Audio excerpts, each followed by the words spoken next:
What is up, Daddy Gang? It is your founding father, Alex Cooper, with Call Her Daddy.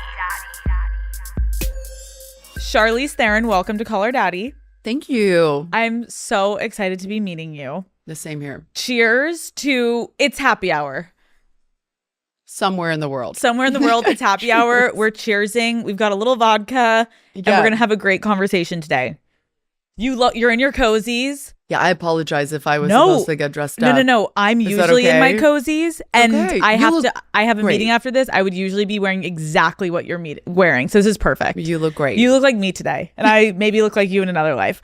Okay, in doing research for this interview, I realized we have a couple things in common, and maybe we'll find out more today. But one of them being, we're notoriously known for saying the word fuck. Yes. That's why I love your show. Why I love your show for many ways. I just love you're very authentic.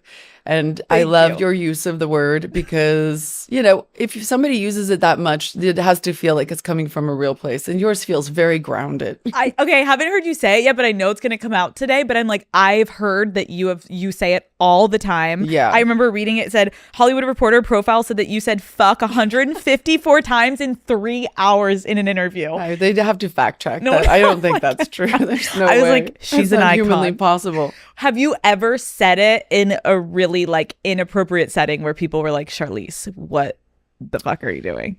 Listen, I have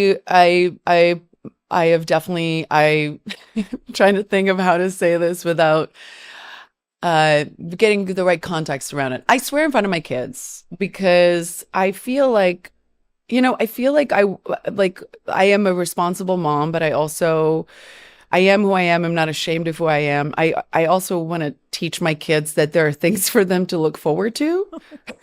They don't necessarily get to say that right now, but it's really fun because they're going to grow up and get to say what they want. And also just because sometimes it's hard to articulate exactly what fuck cannot replace. I just feel...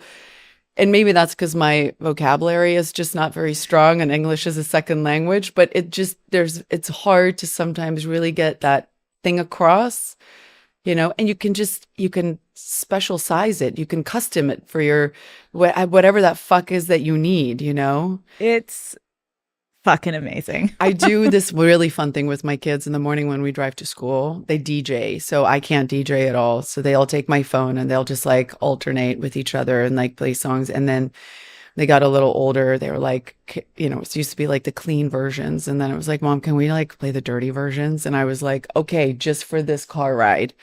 So in the mornings, this is now where I think they get a half hour of just they play it. Every inappropriate song so incredibly loud that I lose my hearing, and we're driving for a half hour and they're screaming every single inappropriate word that they possibly can. And then I load and I can tell all that energy's out. They're going to have a great day at school. And then I put a podcast on and I probably listen to you. It's by 10 a.m. I've had a full life. It's a full day. You're listening to WAP at 7 a.m. You're 100%. fun. 100%. Shit. That's amazing. That's fun. Great. It's great. Call Her Daddy is brought to you by White Claw. I don't know who needs to hear this, but you're way too hot to be spending the summer sitting inside scrolling on your phone. What are you doing? Stop letting plans die out in the group chat. Grab a White Claw and go make some memories, okay? Whether you're yapping poolside, hitting a barbecue, or just kicking back around a fire, a cold White Claw goes perfectly with your summer plans. That's right, Daddy Gang. It is White Claw summer. 100 calories in 12 glorious ounces, gluten-free, and the taste you know and love. I like to pick up a variety pack so that I can guarantee everyone can get their favorite flavors. I am personally through and through always a black cherry girl, but Matt loves the mango and Lauren's favorite is lime. So there's truly something for everyone.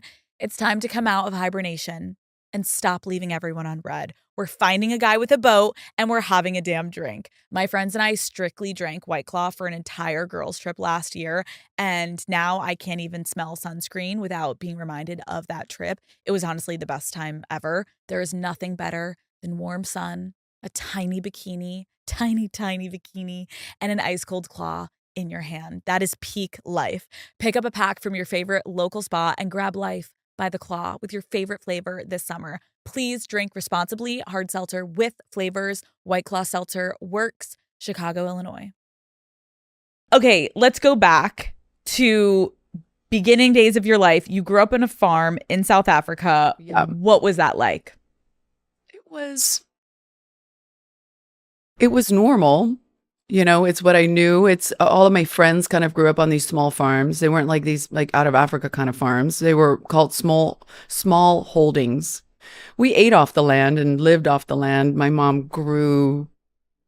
She's growing stuff on our farm out in Ojai now. She's like just a natural farmer. Knows everything about fruits and vegetables. So we lived a farm life, but not as isolated as people would imagine a farm life to be. And growing up, you went to a boarding school, right? High school, yeah. If I was to ask your classmates, like, what were you like in high school? What do you think they would say? Oh, that'd be interesting. I think there was a side of me, you know, there was a lot of alcoholism in my family on both sides, and a lot of shame. That I think kids in general have about a parent that might be an alcoholic. Because my dad was like very, he'd show up in states that, you know, was just very inconsistent. And so I think my friends or people who knew me in school would say that there was a part of me that was very, like closed off and not necessarily sharing the truth about who I was in my life. Like kind of, I think I created somewhat of an alter ego that came from like a happy house, and like my family were good, happy people. And I think the other side would probably be that I never really like fit in anywhere. It wasn't that I was unpopular. It was just that I almost like weirdly wanted. There were two girls that I very vividly remember in both my lower school and my high school. One was called Charlene in lower school, and the other one was called Marlise in my high school. They were both girls that I absolutely just admired. Like I just thought the world of them. And if you ask me today why, I actually couldn't answer that.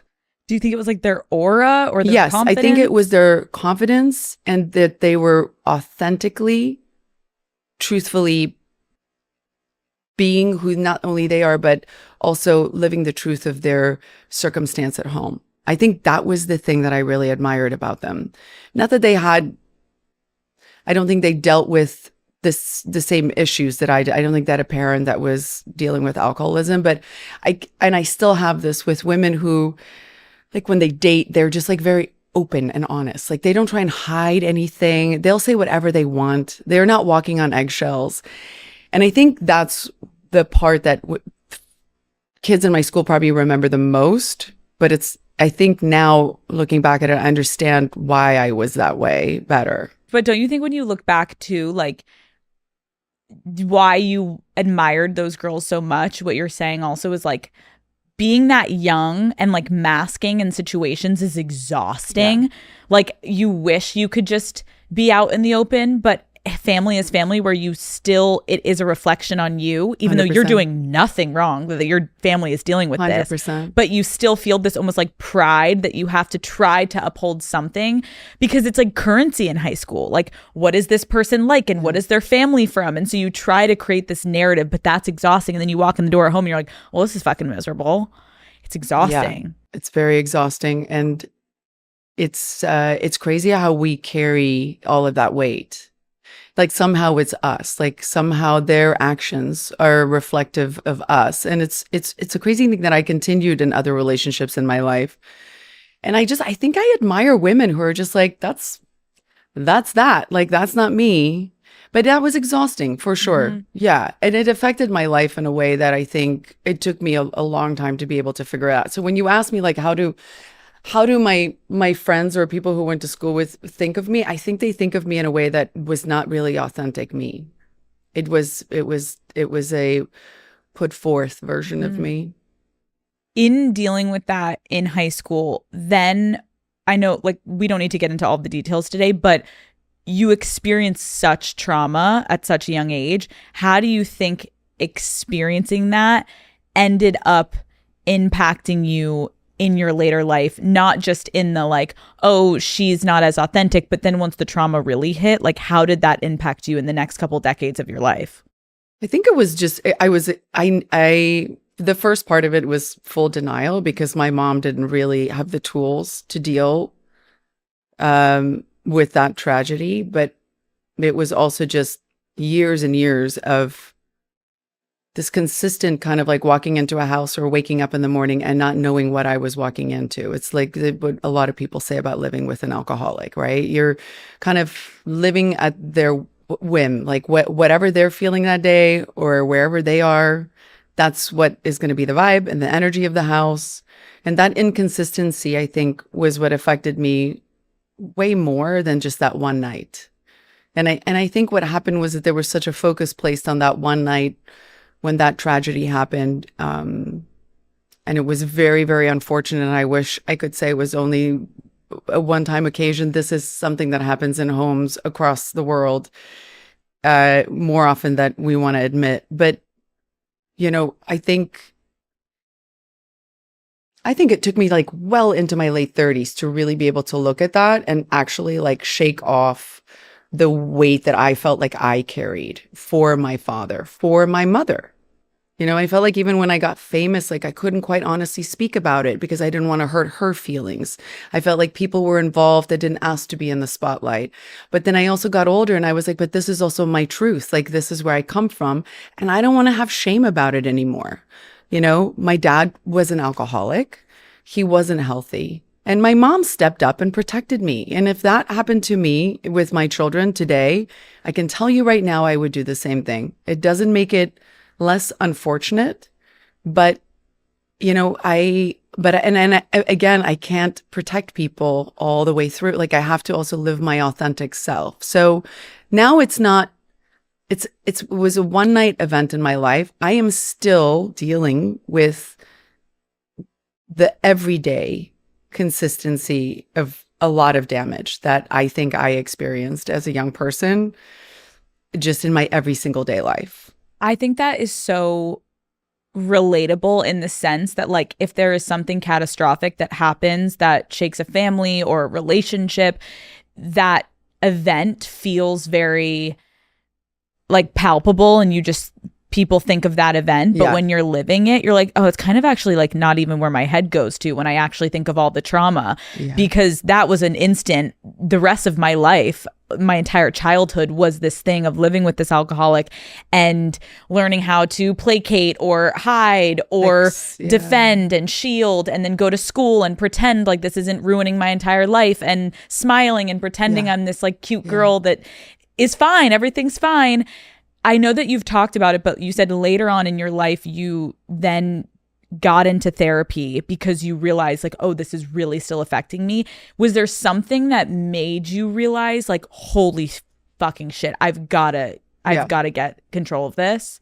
So strangely, I went into therapy because of a relationship, a long-term relationship that I was in, and it was falling apart. And I think I touched lightly on, I was in relationships, in a sense, doing the same thing that I did at home, which is common, right? Walking on eggshells, trying to protect ego, protect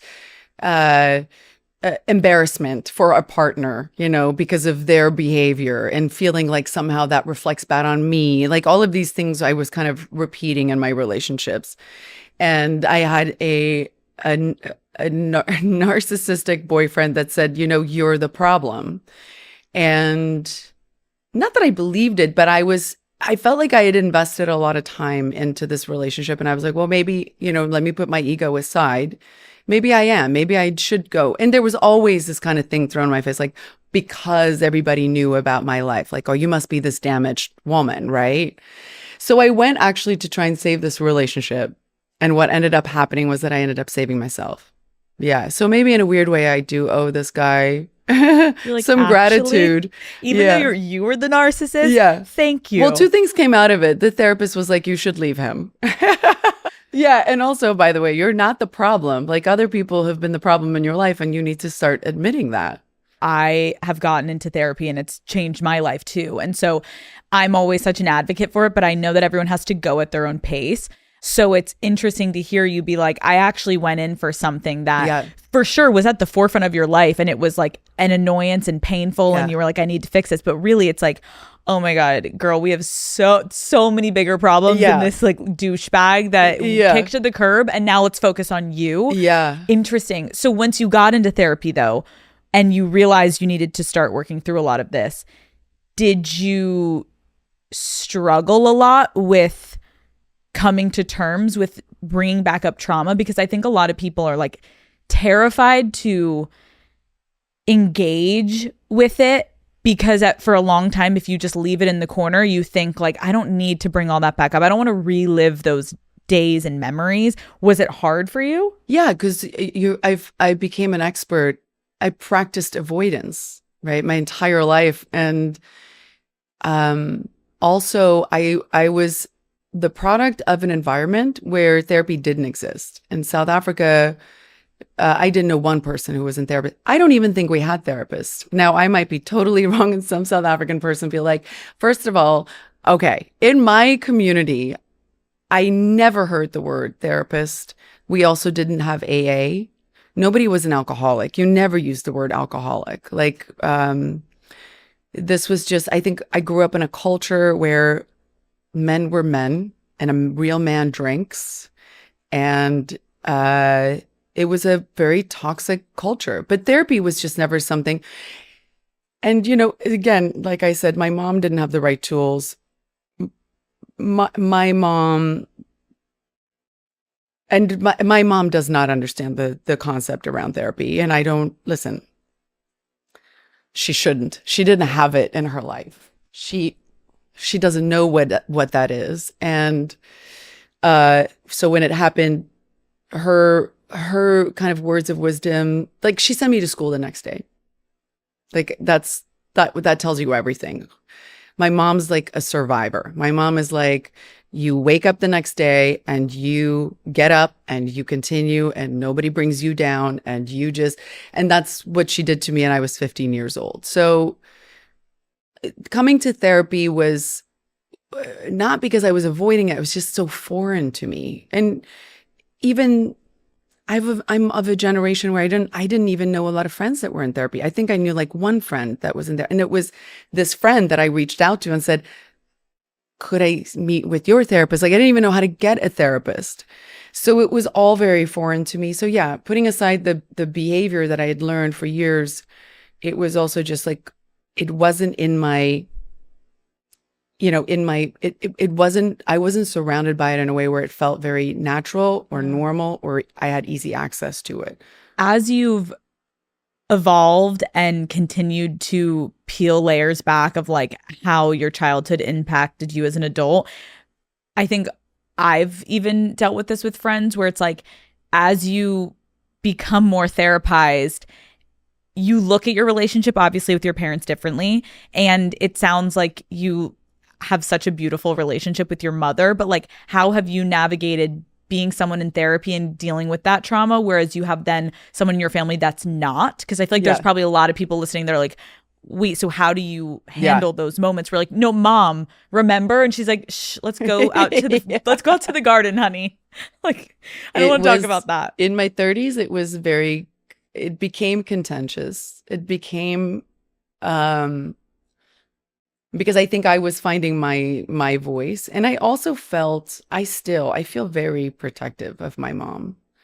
Because I think that, without context and people really knowing who she is, and that you can ask anybody who knows her, she is, trust me, I cannot tell you, I can't go on a hike, I can't walk through a store without somebody coming up to me like, oh my God, I love your mom. She's one of those people that she has a superpower. And her superpower is incredibly infectious, but it's also very, very damaged. But what therapy taught me was that she is who she is. and I'm not here to change her. And if she doesn't want to change herself, that's okay. And for our relationship, there's enough compromise there that it works, that it doesn't feel like I am compromising too much or she's compromising too much. And we know how to kind of like be copacetic with each other and live in a very loving way with each other without me going like, I cannot, like, you are so unhealthy. You have, like, I'm beyond that now, right? And she thinks the same thing about me. Like, she's like, okay, whatever, like you with your therapy. And that's what I love about her. She's authentic. Beautiful. She's very, very authentic. But yeah, it's interesting, not to, like, I don't want to put you on the spot, but that's what I loved about hearing about your story. Yeah. It's just so rare to talk to somebody in this kind of environment. I've never had that where your story really moved me, and I was actually excited to sit down with you. Thank you. Because sometimes I feel like, you feel so kind of alone in sharing a story like that. Mm-hmm. Yours is obviously different, but to have trauma at that young age and what you experienced was really painful to listen to and to hear your family talk about. It is. It's like such a strange thing when you get to connect with human beings, because you're right. Our stories are so different, and yet so similar. So similar. Yeah. And there's so much pain, and there's so much hiding who you really are. And I agree. Like when you were talking about the women or the girls in high school that you were like, I just was attracted to their aura. I had the same thing with so many women where I was like, I wish I could live free like that. I wish I could walk into a room and just be me and feel like I can just own it. And I'm, even if someone calls me out, I don't care. I can't get embarrassed. You can't embarrass me. Yeah. And I didn't have that. Yeah. So I think a lot of my career has been actually searching to find a way to get to that place, because I wanted Do you think it. you're there? I feel so much more at peace. Like even putting out the documentary, I feel another layer of peace, because I think that medium also is different. Like podcasting, I do this every Wednesday. Like it's a thing that my audience is used to, but putting something and a piece of work out in a different format, I think was really a good way to engage. Therapeutic in a way? Yeah. Cathartic? Yes, because like I kind of had hands off. Yeah. And a director was like, I'm going to tell your story. And I was like, please don't ruin my life. Yeah, but like, I trust you. But you almost had to not be in control of it, right? Like here you're a little in control of it. But it was kind of nice. Yeah. And so I think that's how I also feel about therapy, where it's like, I'm learning. I'm uncomfortable what I'm learning about myself. I hate sometimes when I'm like, no, there's no way. And my therapist was like, keep going. Yeah. We're about to get under it. And you're like, no. Yeah. Really? So I relate a lot to that. I also was thinking about your mom when you were just saying how your relationship dynamic, you are a single mother, and your mom essentially after the passing of your father became this single mother role. It was a single mother prior to that. Yeah. Your whole life she's a single mother. How have you kind of found a way to appreciate each other even more and connect on a deeper level, becoming a mother and her watching you be a single mother also? Yeah, that's such a good question. I feel it feels familiar, right? But it also feels, God, if there was a cautionary tale, it was definitely their relationship and how I didn't want that. And I think in many ways, maybe that did, I think it's not just one thing, right? It's very layered and complicated, but one of those layers of why I don't think I am in a relationship was just purely because I still it's a combination of like, I don't want what they had. And then also being very honest with myself and understanding that I did not have the capability of being healthy in a relationship. And those two things I had to acknowledge when I decided to be a parent. And I think it's probably one of the healthiest decisions I ever made. I think people look at it so like in our society as this kind of something must be wrong with her, right? With women, it's always like something must be wrong with her. She can't keep a man. And it's never part of the discussion of like, wow, she's really living her truth. Like she's living in her happiness. Like this is actually a choice that she made. I like want to just like look at them and just be like, do you know how fucking great it is to live exactly how I want to live, to experience motherhood exactly how I wanted to experience it? And I know the next thing they say is like, well, that's not fair on your kids. Can I tell you something? That will be their story to tell. I can't tell you. I can only tell you that this is the best way that I know how to be a mother to them. And maybe they'll grow up and tell their story, and I will respect that. I just know that this was the only way that I knew I could do it. And my fucking God, do I love every single day of it. I love that I don't have to share them with somebody. I love that I don't have to run every fucking thing by a guy. I love that I don't have to, well, oh my God, co-parent. I fucking love that I don't have to do any of that stuff. And my children, we joke. Listen, I think you can tell, like, this is how I raise my kids. Yeah. Like, right? We don't hide this shit. They're like, oh my God, Mom, I can't go to Sarah's house because like her father. And I was like, oh my God, aren't you guys so happy we don't have to deal with that? And like, oh my God, Mom.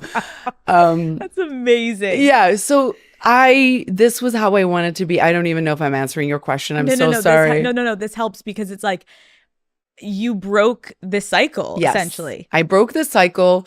I am raising, it looks from afar like I'm doing what I know, which is being a single mom because I was raised by pretty much a single mom. But I think I'm raising my kids as a single mom because of definitely avoidance of things that I know I don't want. And also understanding who I am fully and being honest with who I am and what I can give right now. And who I am is, at the time that I wanted to be a parent, was not somebody who should be having kids with another person.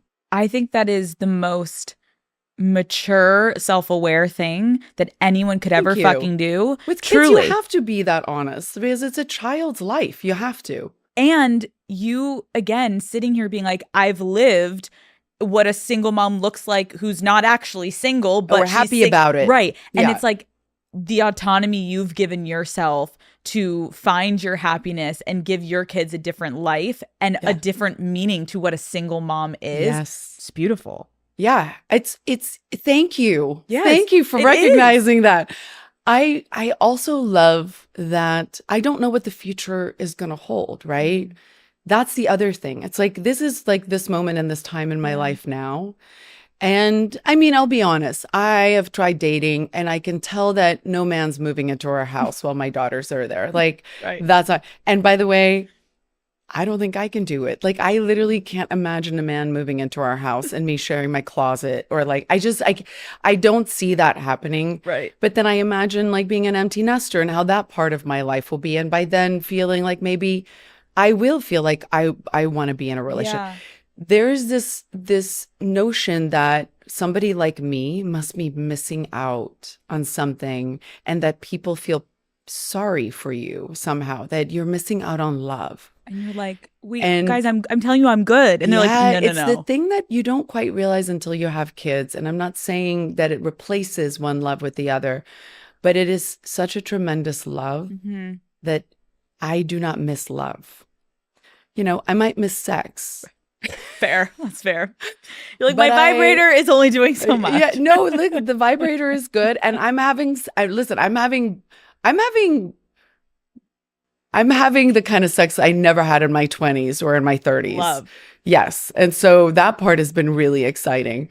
But I'm not missing a relationship. I'm not missing the partnership that I think people think you miss when you're me. And it feels like what you're also saying is it's not that you're not open to it. You're just at a point in your life where you're really content and you're really happy. That's it. And I want to also point out, because I can only imagine now, even you just lightly explaining to me the judgment that comes with a woman in your position. And we know women in Hollywood who are single and people are like, oh, what is actually fucking wrong with her? Yeah, she must be a real bitch. What a cunt. Truly. Like, you fucking cunt. How crazy are you? Yeah, how crazy are you? Truly. Yeah. But how gorgeous to also hear you saying, like, everything you're saying makes me more wanting to put it back on other people who are so triggered of like, how many relationships do we know of these women in these households with these men who have lost their voice, who are not happy? It's not everyone, but being alone you have that control that a lot of people don't have in these certain relationships that they've lost themselves to. So I think it's commendable that you're like, I know myself enough.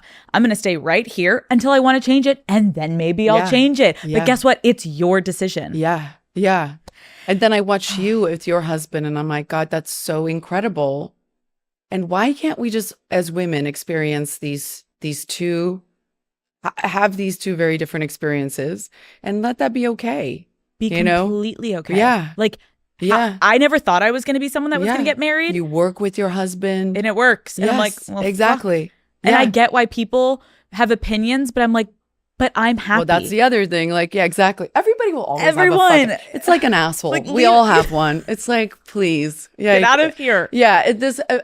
At my age, I'm like, I honestly, there's like I can't make enough zero fucks. Like, I'm like, I love that from you though. Immediately when you sat down, I was like, I fucking love you. Like this energy is what we need. The girls need this energy. Good. Okay, let's go back. 19 years old. Your mom buys you a plane ticket to LA and is like, one way, you're going to become an actress. Go. And you land. What the fuck was the plan? Well, I think now you understand a little bit better that she was like, the next morning, she was like, you're going to school. Right. Right. So I was in New York. I was living in somebody's basement. I was there.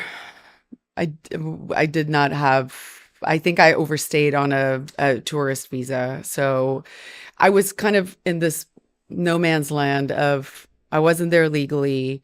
I couldn't really dance anymore. I wasn't happy with my life. I felt like my only other option was to go back to South Africa, a country that was in tremendous turmoil at the time, the brink of civil war breaking out. And I had nothing really to go back to. I like, when I had to like think about how was I going to survive, I was like, am I really going to like take over my mom's construction company? Like I was willing to take, and also when you're young, you're fucking insane. You're so stupid, so naive. I was like, this sounds like the best idea ever. Yes, let's get a one-way ticket to this place called Hollywood. And I will get on this plane, mother, with this credit card that there's no money in there. I know, but you're trying to make me feel better about. And I know nobody, and I will get in a cab and I will go and find some motel to live in. Those were better options than getting on a plane and going back to South Africa for me at that time. So you get there and like, how are you initially making ends meet before you get all modeling? Yeah. So modeling was kind of my waitressing job. Okay. Because turns out nobody's really checking your visa. They every once in a while will get you an O1, but they don't really care. Or back then. Yeah. Sorry, I'm just going to take this out. Oh, you got it. I tore my interquartal muscles or whatever. Intercostal muscles. By doing something. Yeah, I did something stupid. But anyway. Get cozy. So I got here. I didn't know anybody, but modeling was always kind of an income for me. When you started making money, what did you spend your first like big paycheck on? Call Her Daddy is brought to you by Tinder. Daddy Gang. You know that feeling of finding an amazing hole-in-the-wall restaurant when you're traveling to a foreign city? There is truly nothing better than having the best meal of your life surrounded by locals where nobody knows you're a tourist. Well, with Tinder's help, you can have more moments like that and get a true taste of the local life. Tinder's passport mode can be the best travel companion when you're looking for a local tour guide in any city in the world. Try Tinder Passport globally to connect locally during your travels or even before you start packing, all while making traveling to a new place feel easier. With Tinder's help, add more plans to your itinerary by matching with a local and setting a date to see the city through their eyes. Passport mode is also a great way to help immerse yourself deeper into the culture and have more authentic experiences while traveling. With Passport mode, there's so much to discover. Explore all of the possibilities for yourself. Tinder, it starts with a swipe. Download Tinder today. When you started making money, what did you spend your first like big paycheck on? Well, I didn't make any money for a while. I was really like not even like paycheck to paycheck. Mm-hmm. I was like I was waiting for 2 paychecks to fill in.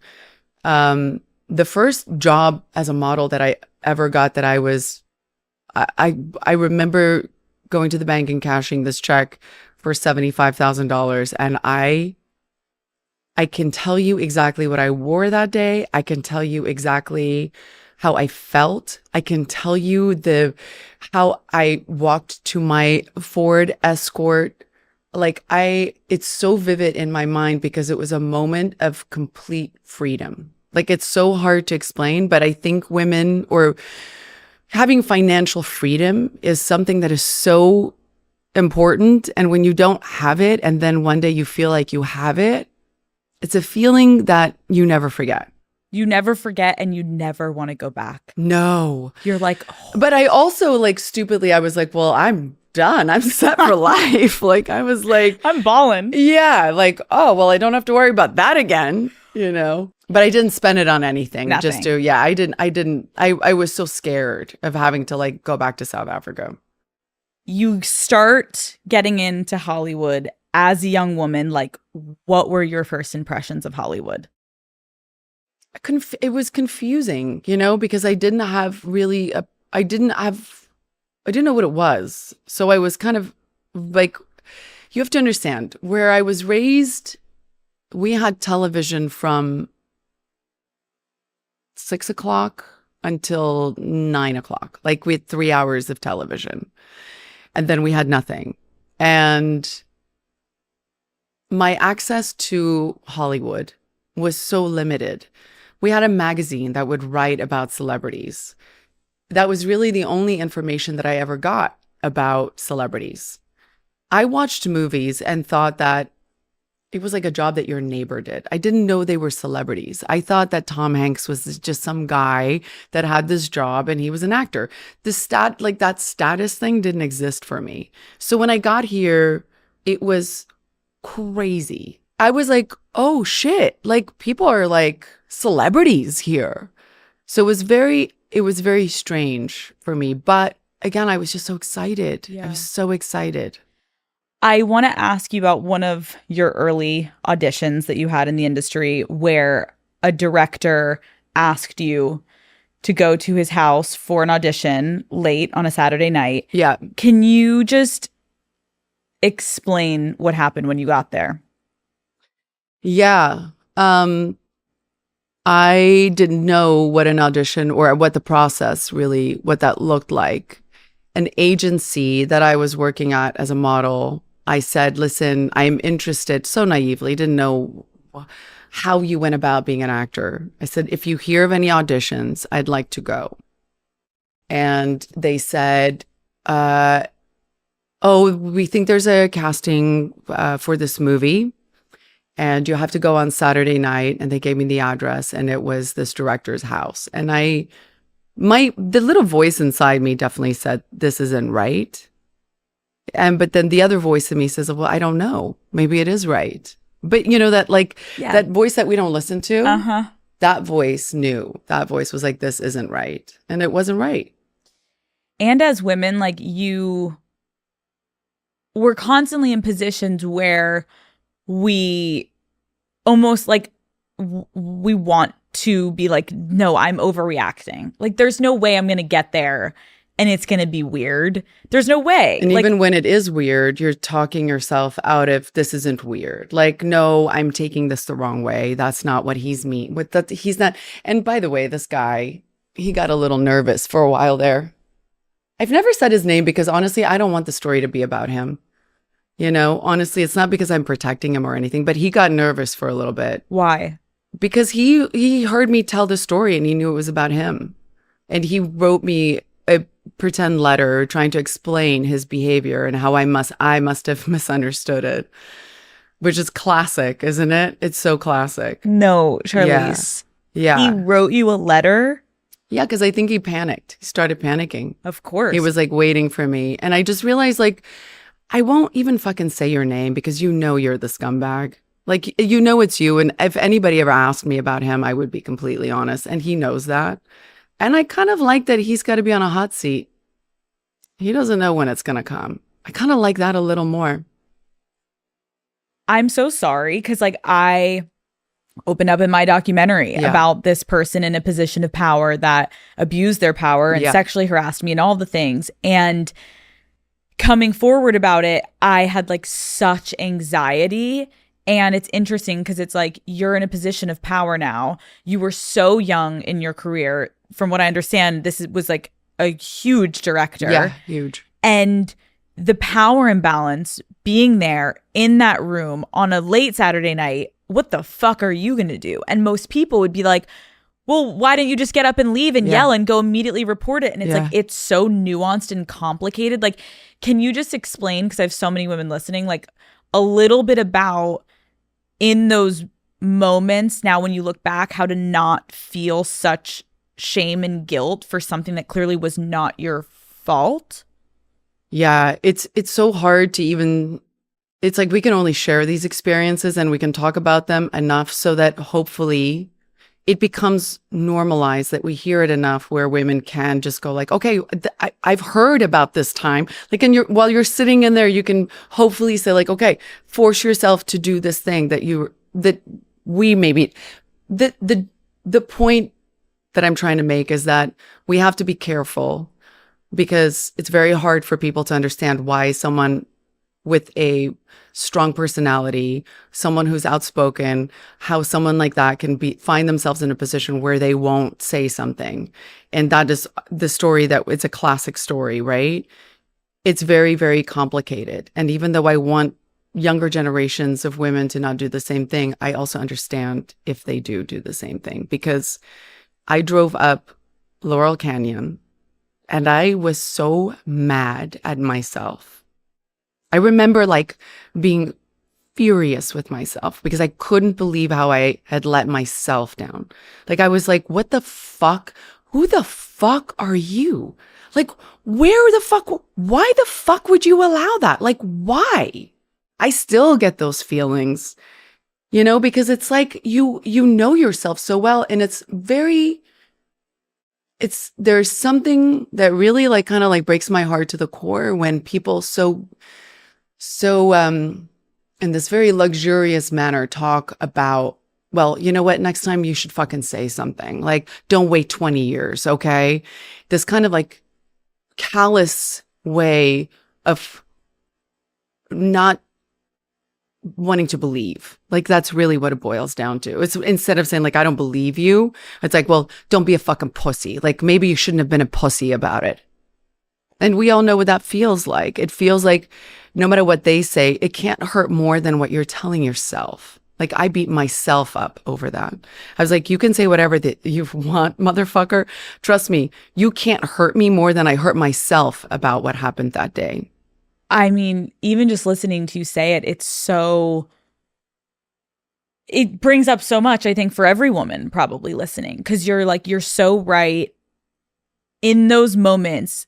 I remember I was sitting, every time I talk about it, it makes me emotional, because when I was sitting on the stage at Tribeca, because that's where my documentary premiered, and I did a Q&A after, and I started talking about power imbalance and when someone does something to you and you're in this moment and you freeze or you fawn or whatever it be. And I'm looking at the audience, and there's like a couple hundred people in this audience, and I'm looking at all these women's faces, and multiple women have just like that look where I almost wanted to pause and be like, I see you. Yeah. How many women in this room? How many? And I'm not kidding you, Charlize. I literally think almost every fucking hand would have gone up.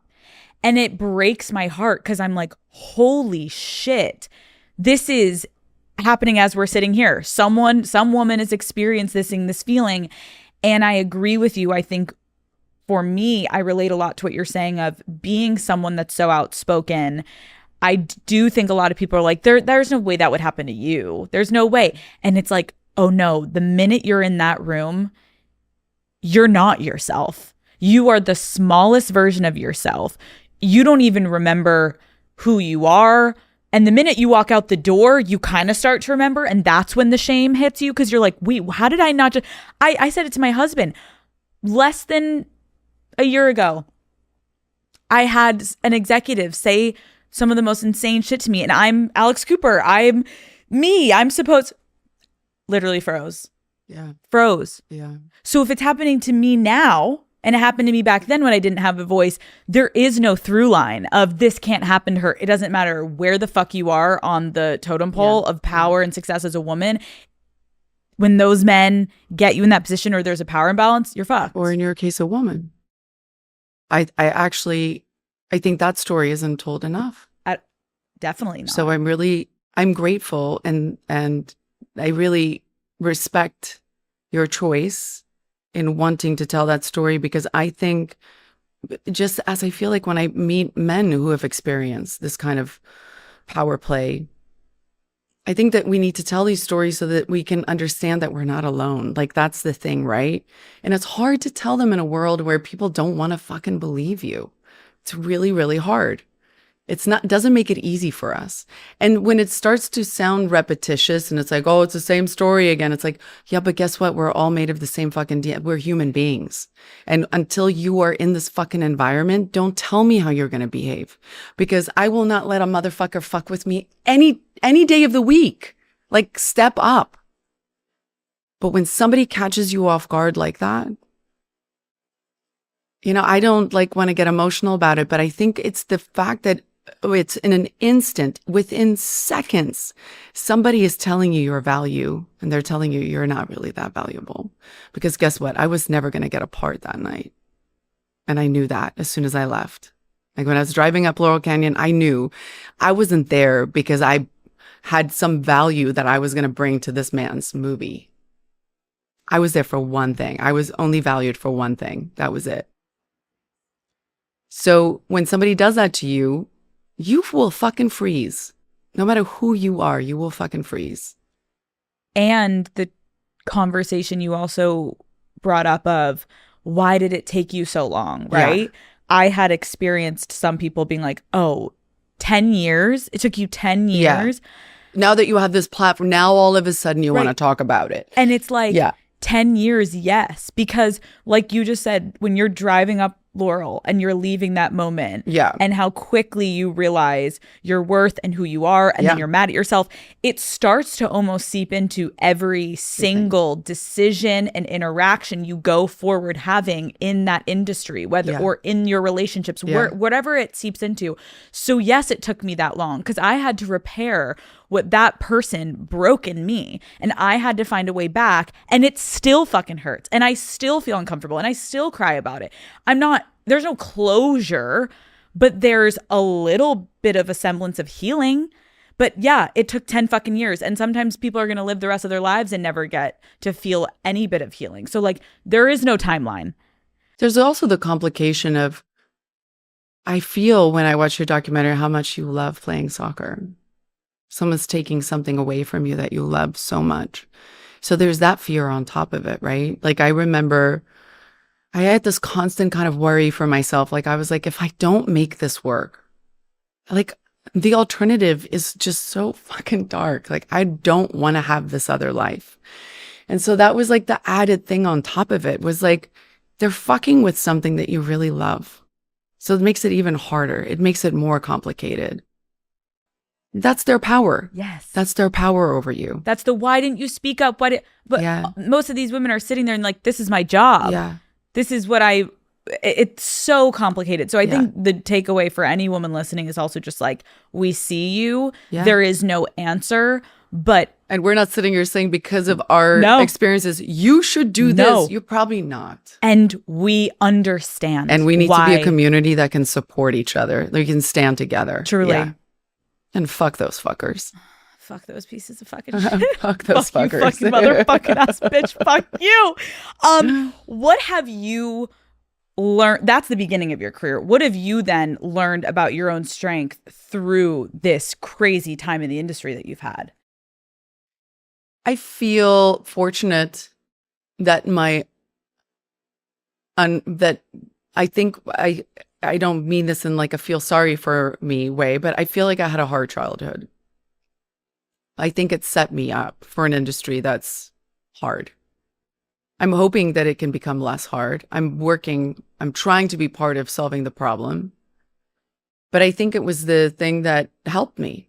it kind of set me up in a way where I was so the fish out of water. Like, you don't understand. Like, if you look at a map, that's where I was. And this is like, it was so, I'd never been on a plane. Like, I'd never left South Africa. It was so insane to be that kind of a fish out of water. But the core of my experience as a child and being a survivor really, really helped me. It just really helped me to kind of, and this is not, I'm not prescribing this to anybody because I don't want this for my own daughters, but I could suck it up.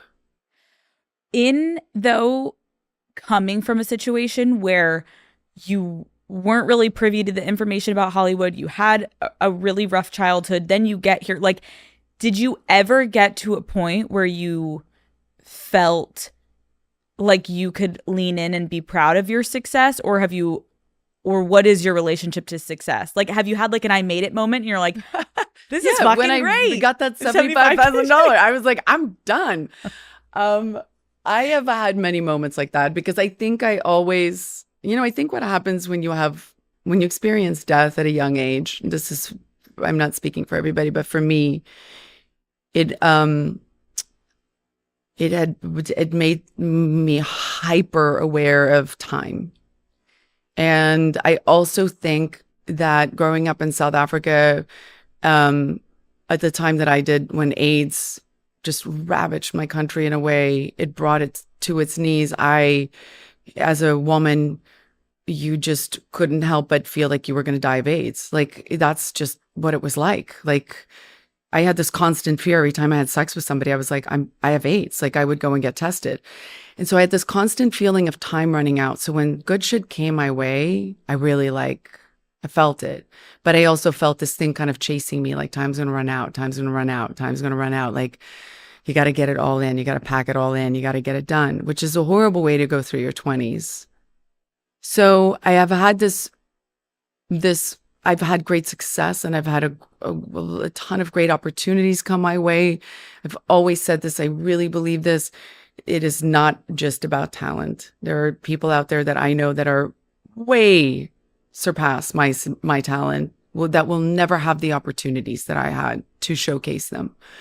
These are all things that I'm so aware of. So I try to, it's gotten better now that I'm older, for sure. Like, I can definitely sit in a moment. I don't feel like I have to make a movie every 5 seconds. I feel like I have other things that are more, that I kind of gauge my success at. It's not just work related.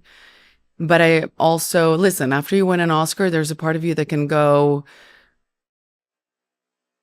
oh shit, like, what do I do now? Like, what am I stepping up to now? Like, everything is going to be shit after this.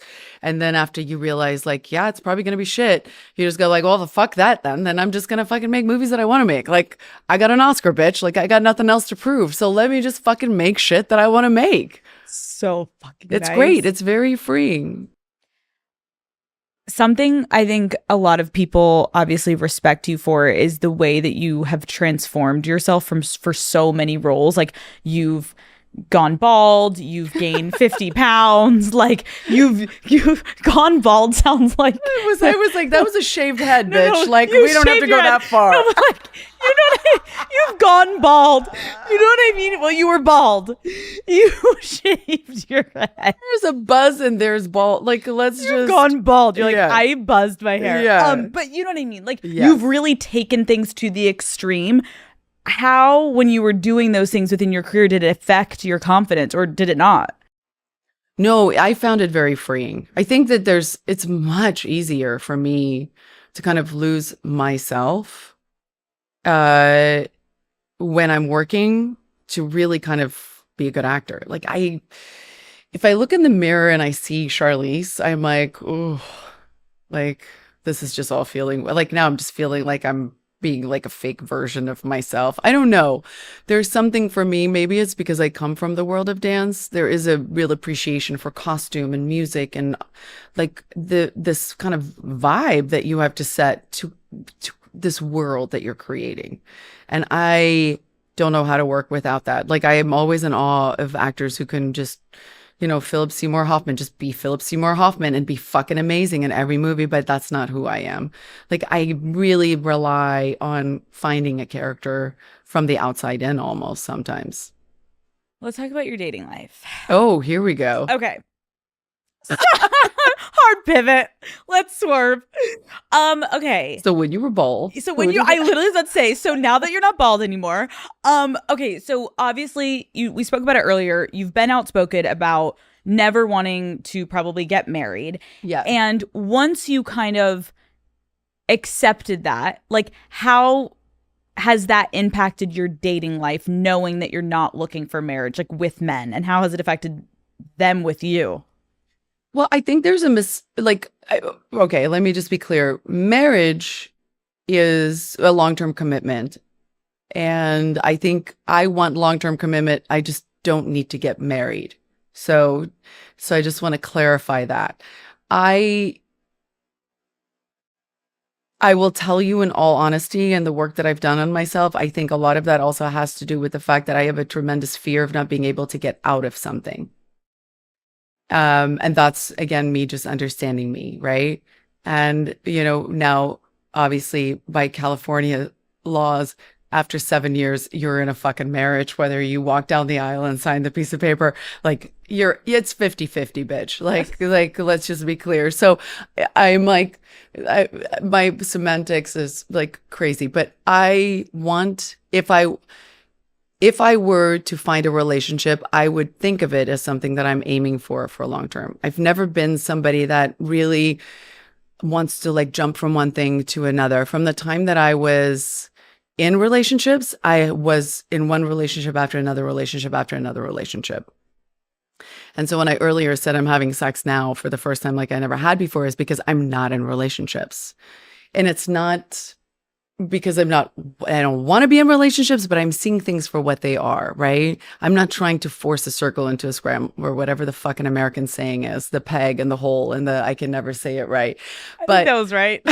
No, but when I meet somebody, I can see where it's going to go pretty quickly. What is relationship you like versus single you?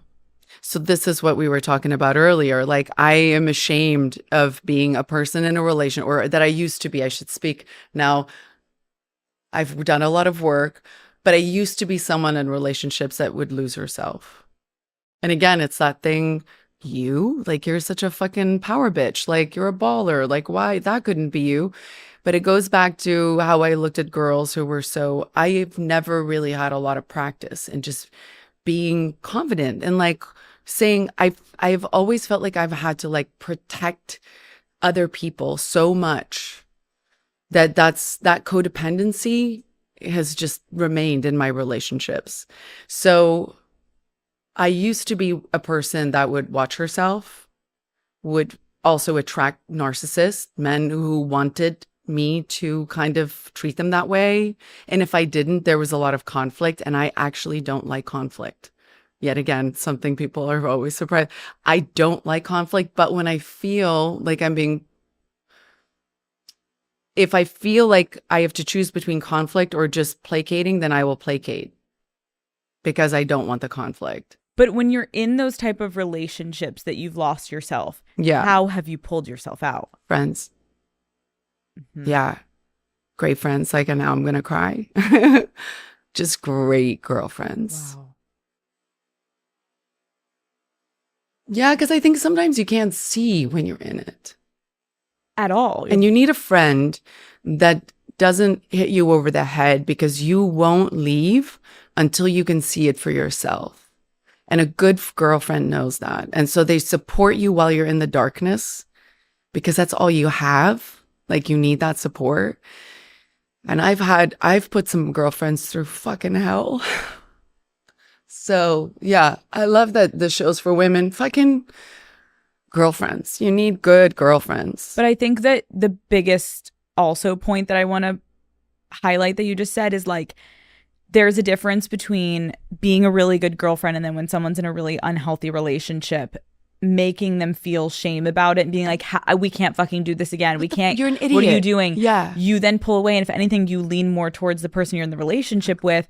The dysfunction. And we've all been there. If you have one of those great friends, and I've had it with my friend where I was in a horrible situation. And then when you give them a light opening, because you're really looking for them to pull you out, and they're like, okay, let's talk about it. Yeah. Like, and then they slowly pull you, and then you're out. But it takes you opening even a crack in the door. Yeah. Because if you don't want to hear it, it's like the same thing like we were saying earlier with therapy. You can't fucking force someone to go to therapy. They're going to sit there with their... They're like, I'm not going to listen to you. They have to be ready. And the only way they're going to come to you, though, as a friend, is if you've been there with them. And I know it's hard as a friend, but there's always so hard. That's so the thing hard. I think that makes me emotional, because it's the patience. And it's so hard when someone you love so much is just constantly hitting their head on the same wall. And all you want to do is to remove them from the situation. And you know that you can't, and you have to like walk this fine line. I don't know what I did in a past life. I really do not what I did in a past life, but fuck me. I have been blessed with really, really good people in my life. That's half the battle. I'm a lucky bitch. Call Her Daddy is brought to you by Neutrogena. Summer is here and the sun is shining. You need powerful sun protection that feels light on your skin.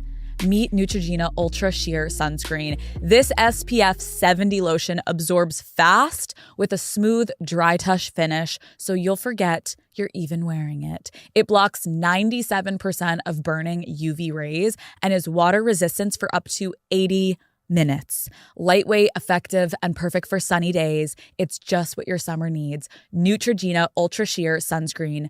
You can't feel. Shop now at Target.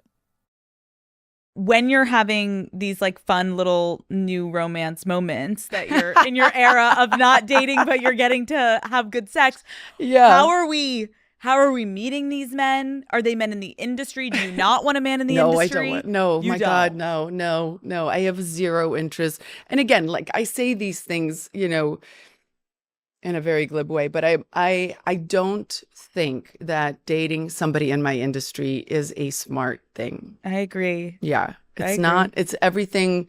And I'm not saying it's impossible. I'm not saying that it's that binary. I just think that in general, it's not a good thing for me. So how are you meeting these people? Are you on the apps? Are you out dating? Are your I friends? am on the apps, but I don't use the apps. I am. Love that.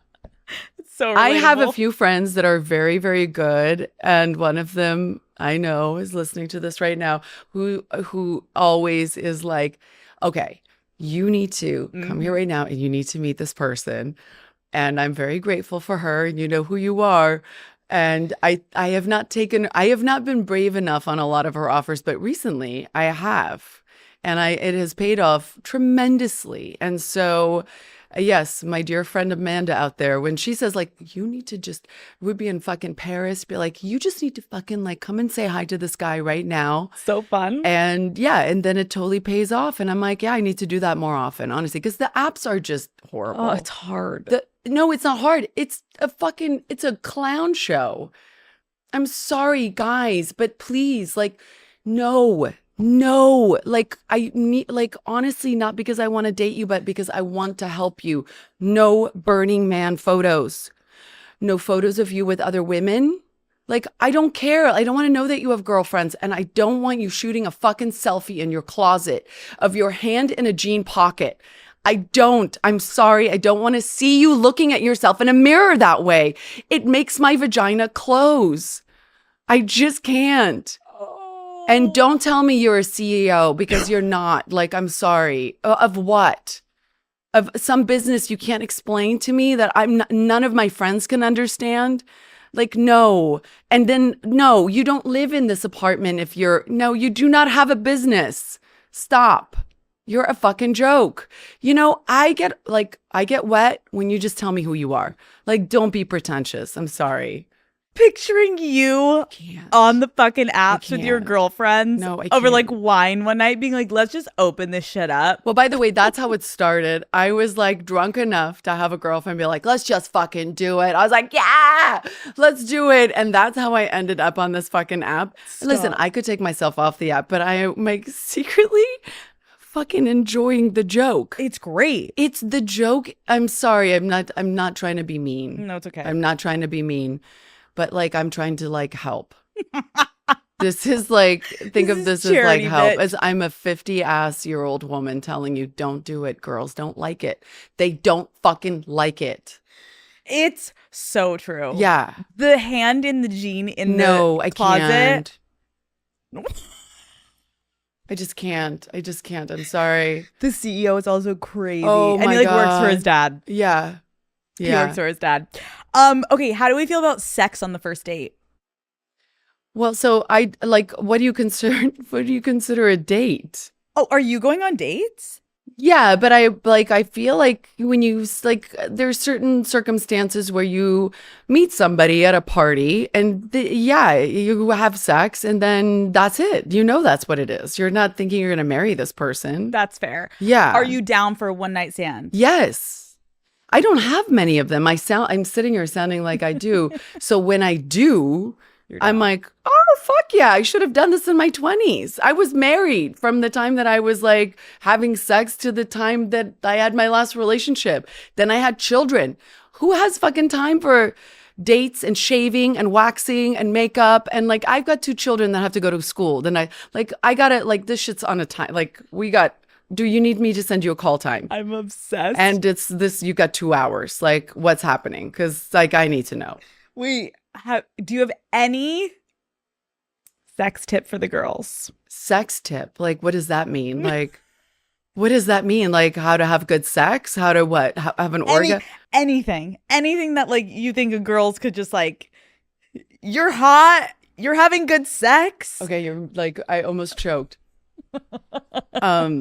I am the last person to ask. I'm like sounding very cocky here, but I think it's because I have found this freedom in my 40s where I'm like, oh my God. So I just want to say this in perspective.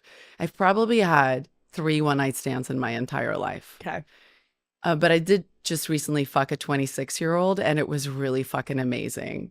Fuck yes. Yes. And I've never done that. And I was like, oh, this is great. Okay. Let me just say that 26-year-old is the luckiest fucking man walking on this goddamn planet. He's walking different today, knowing, oh my God. He for sure is not, but thank you. No, he is. He is.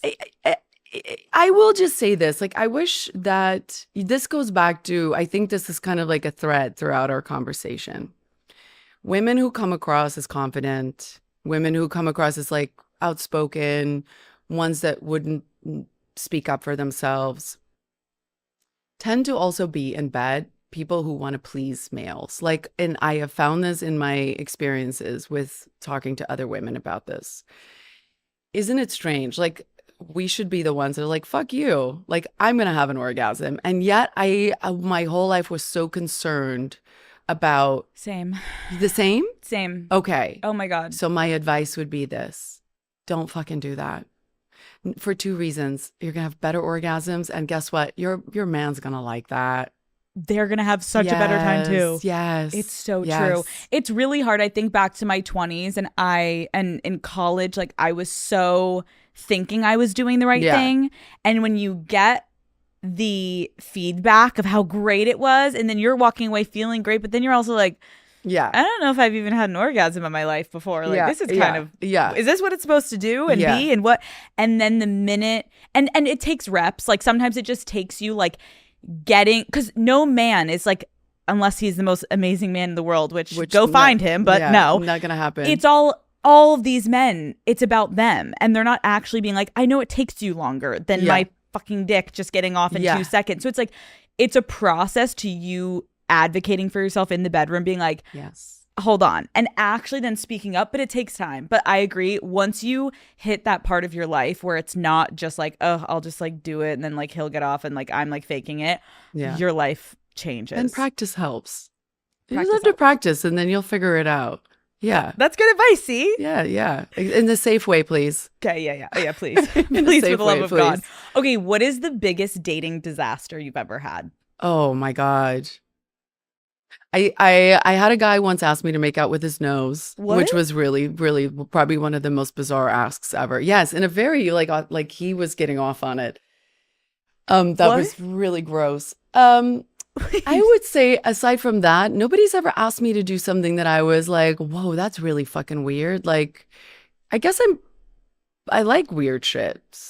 Like, I'm not like thrown by weird shit. Like the nose thing was the weirdest thing. That'll do it. Yeah, but I'm not like thrown easily. So that's why I think I'm kind of like, oh, that sounds well, let's see what happens. Let's give it a try. Yeah. Okay, we're going to play a game. I'm having the best Okay, time. you are? We are crying and we are laughing and we are. I'm never going to get choking. over the bald comment.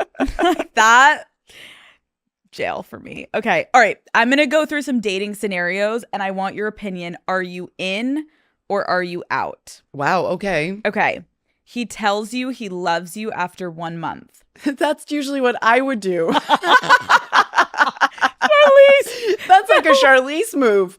Oh my God. This is like a constant joke between me and my friends. This is how unhealthy I am. Like, I just will tell you I love you in a heartbeat. Like, I've never understood this conversation. Like, have you ever been in love? I'm like, motherfucker, I'm in love all the time. Like, I while I'm fucking you, I'll tell you I love you. Like, and for a long time I was like, this is not healthy. And then I just went, this is who I am. Like, honestly, like, I'm not going to beat myself up over this anymore. So I'm going to say that's okay. I don't know if I want to hear it from a guy though. Fair. So fair. I feel like, again, it's like the photo, the selfie, like, no. Like, calm down. Yeah. Let me be the one that's like, I think I love you. Yeah. Yeah. And make me chase you just a little bit. Like, God, don't be Can you believe it? I'm in love with you. Then you're literally at home being like, oh my God, I can't believe he believes that. Anyways. But maybe I am. How quickly do you actually think you know if you're in love with someone? In all seriousness, I feel like I have the ability to go there pretty easily. For someone who's as like, have been so, I think maybe it is because I've been so protective of my life and have to protect so many things in my life that there is, and it's maybe why acting feels safe to me. I have the ability to kind of like go into that kind of like reckless, vulnerable place. It's beautiful. Easily. Yes. Have you ever had a guy tell you that he loved you and you were not on the same page? Yes. It's tough. Yes. And you just let them down easy, or? I am going to be honest with you. I'm not good at letting people off the hook easily. Do you say it back? No, I don't say it back, but I don't know how to, like, I will pretend and then I'll probably ghost. Like, I know it's really terrible and I have to work on that. I love it. But after that, I just don't know, like, it's part of me is like, I don't know. It's a lot of time to get into like the softness of all of this. And sometimes I just think it's easier to just be like, let's just not. Yeah. Let's not. Because I don't love you. Yeah. And it's easy for me to tell people I love them. So if I can't say it back, you're really a fucking loser. There's a big problem here. Like, it's not going to happen. Holy shit. Okay. You caught him going through your phone. No, I don't like stuff like that. Have you ever caught someone? Listen, when most of my dating and serious relationships happened, there were no iPhone. She's like, no iPhone gang over here. Yeah, we didn't have that problem. We didn't have, I mean, like, isn't Love. that? Yeah, but I don't like stuff like that. Even with my kids, like my kids find it really hard that I'm like, I don't want to go through your phone. I want to be able to trust you. Yeah, that's beautiful. Yeah. Have you ever been cheated on? Yes. How did you find out? I found out after, not while I was in the relationship, but I always felt it. Like, again, it's that little voice. Yeah, but it wasn't worse for me because part of me was like, that wasn't the reason why I broke up with the person. And also, I don't think it was constant all the way through. I think it was like towards the end, or it was like somebody thought like a blowjob wasn't cheating, like shit like that, But classic them not thinking a blowjob is cheating. Just the classic white stuff of men. Like, that doesn't count.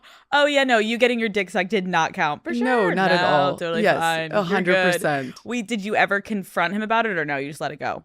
No, because most of the time I found out afterwards. Yep. And then by then I was like, I like couldn't give two fucks. Okay, he hates cursing and asks you to stop saying fuck. Impossible. Absolutely. If I can't do that in front of my children, do you really think I'm going to do that for you? Go fuck yourself. And I don't even love you here. Like, this is like before I've even told you I love you. So True. Yeah. True. Okay, what is something you'll never compromise on in a relationship? Now, Mm-hmm. I think I've talked about it. I will not lose myself. I will not make myself smaller, and I will not do things that are not authentically. It doesn't mean that I'm going to be selfish, but I will not make myself somebody that I'm not for you to feel better about being in a relationship with me. I fucking love it.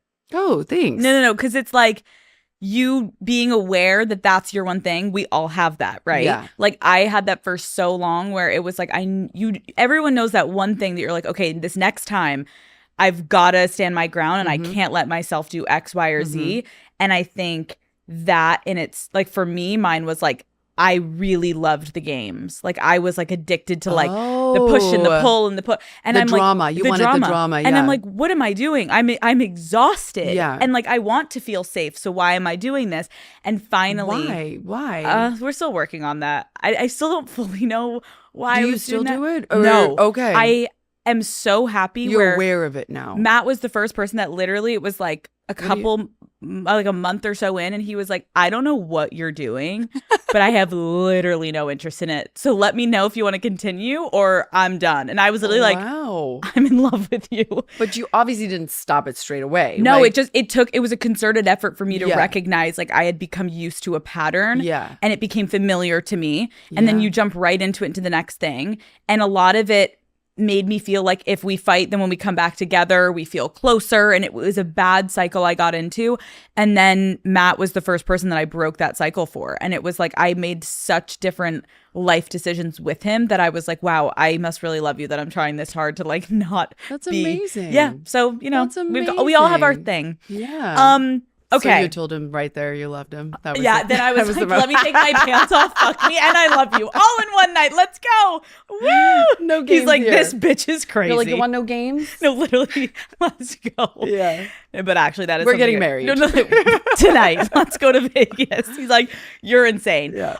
Okay, let's talk about your new movie, The Old Guard 2. Yeah. What does it feel like playing this character again? Like, is it exciting to get to do something a second time? Yes, it's challenging, but also yes, it's exciting because I've been wanting to do television for a while, or like a limited series, because I've never experienced having several hours to kind of build arc and explore a character. And so like my 20s, it's always felt like pack it in 2 hours or under 2.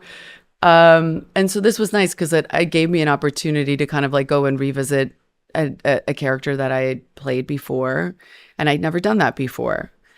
But it also makes it challenging because then you're like, well, what do I want to go and explore?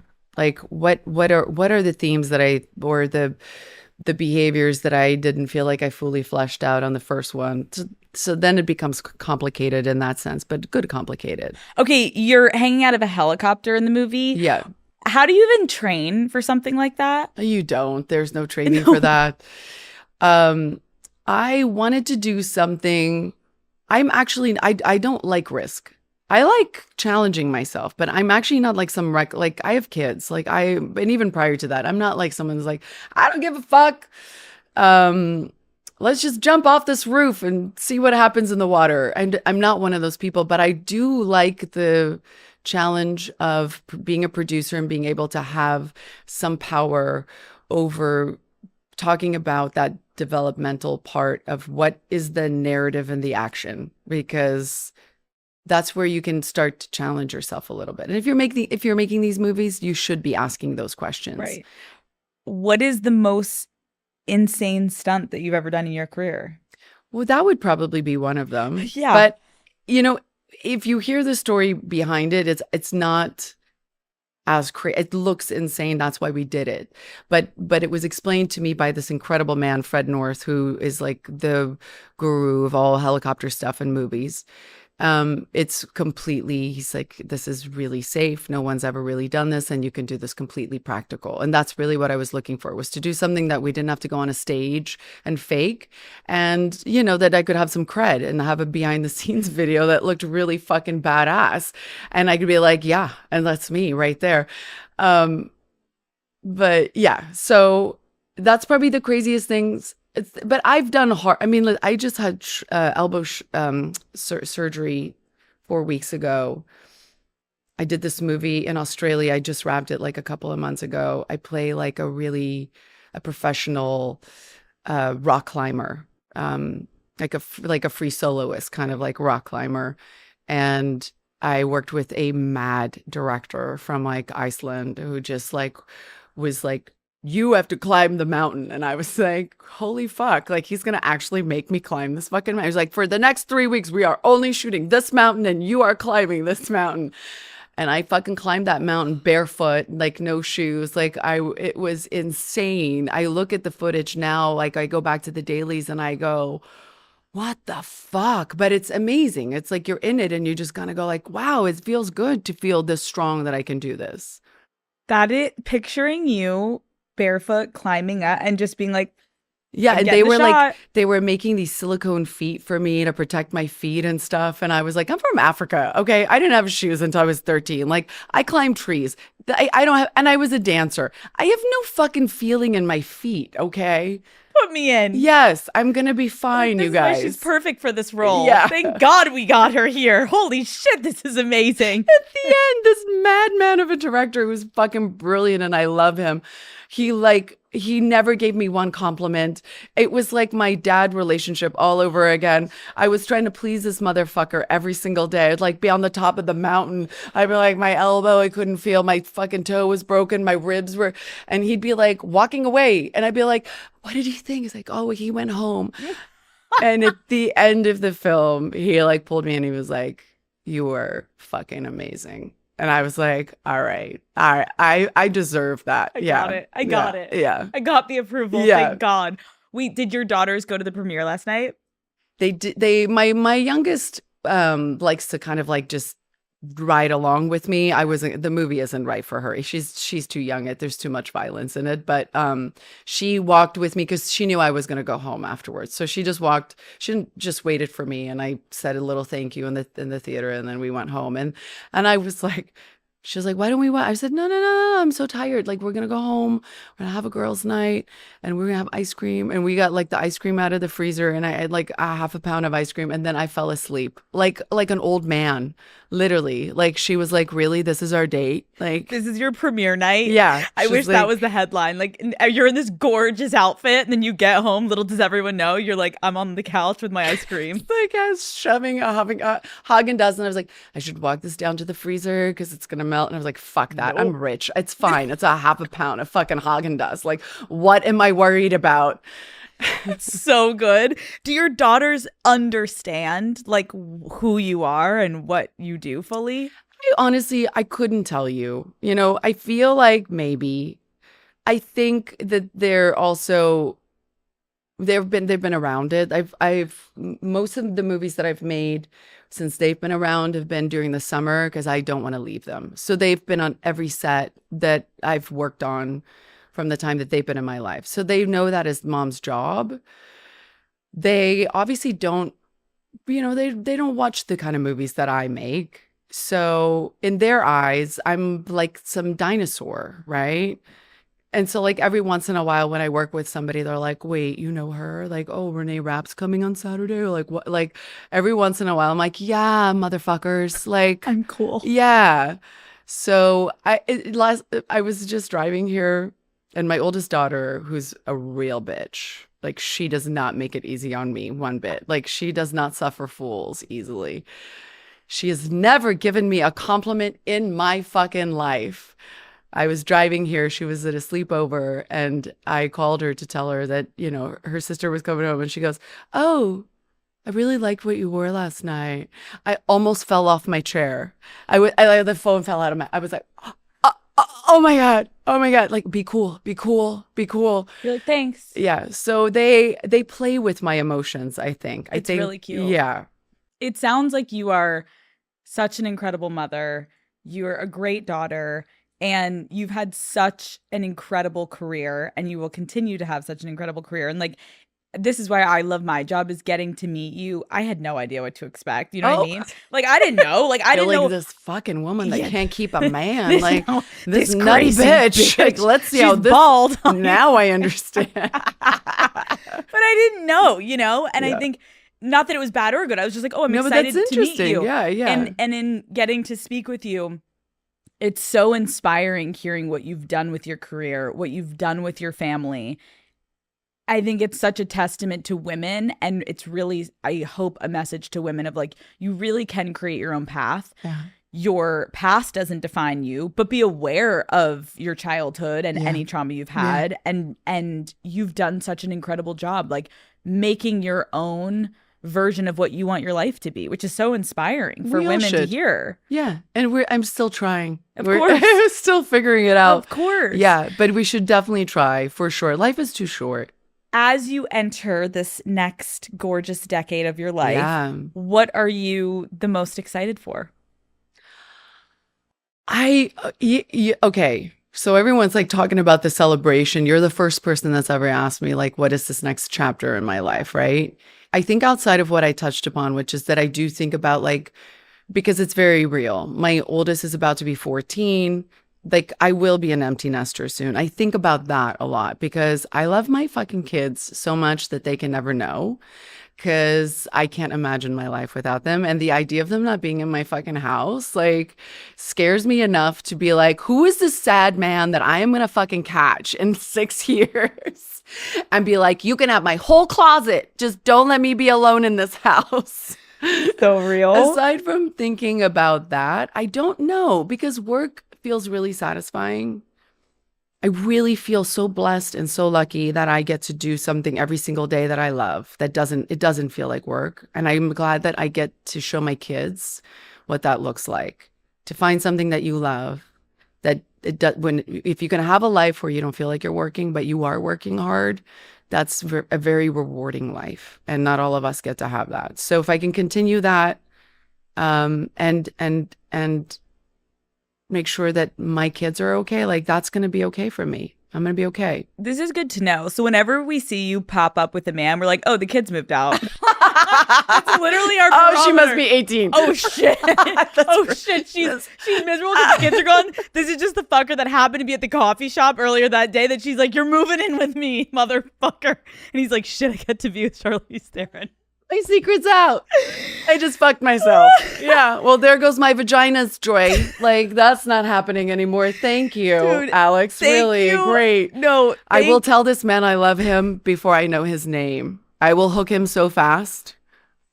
And you'll hook him up. Good closet, nice life. We're doing it right. We're doing it right. Exactly. Thank you so much for coming on. This was truly a pleasure. You're such a good hang. And it felt like, I forgot there were cameras. Like, it just felt like we were having really nice girl talk. I was looking forward to this because it's nice to know you. Like, I feel, not in a weird way, I'm not going to tell you I love you. Come on.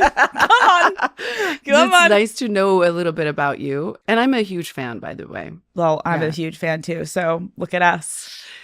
Woo!